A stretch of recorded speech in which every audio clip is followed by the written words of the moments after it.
Crude alert. This post contains a little crudeness near the end. Sensitive viewers should plug one ear while listening to those parts. Parents are cautioned to separate the person from the deed, such that when little Johnny kicks the dog, he's not a bad boy. It's just that he did a bad thing. It's important that we don't crush his budding self-esteem by giving him any "you're not an okay person" message that would carry into adult life and at last cause him to be a doormat for others, or a hit-you-back-first abuser, or a milquetoast failure. And so it is with our president. It's important that we don't label him with personality-damaging, ego-bruising labels. For example, he wasn't a liar, thief, and cheat when he repeatedly refused to pay his contractors. He just did a bad thing. Repeatedly.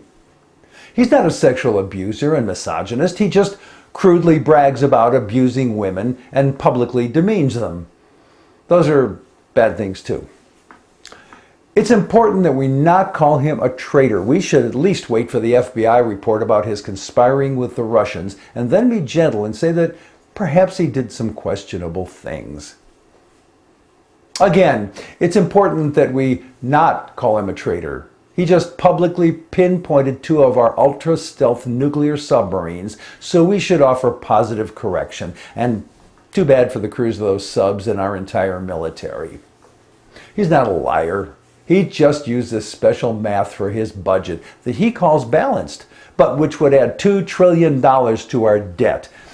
We'll get him a math tutor. He's not a liar. He's just a little misguided about his promised health care plan that will be better and cheaper, but instead is a scheme to send billions of dollars to rich people by preventing tens of millions of Americans from having any health care at all. Just a little oops. Anyone could make that mistake. You already know that this list could be very, very long, but in each instance, it's important that we describe the act and not demean the person, right? Oh, screw that. Trump is a cruel, amoral cheat and liar, a betrayer of the first order. Just ask the Israelis, and without any qualities required of a president or even a satisfactory human being. He's a backstabber of friends and allies and a supplicant to tyrants and murderers. Honestly, I don't care a bit if Trump's fragile ego gets bruised.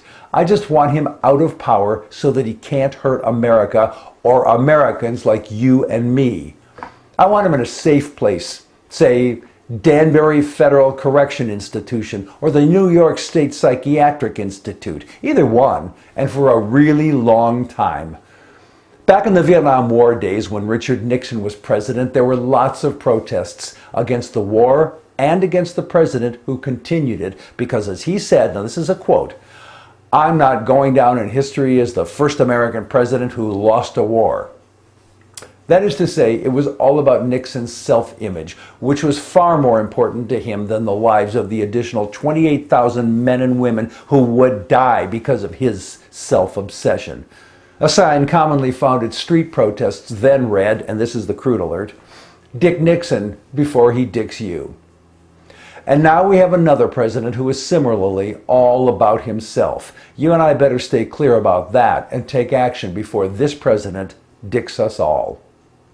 I'm Jack Alshuler.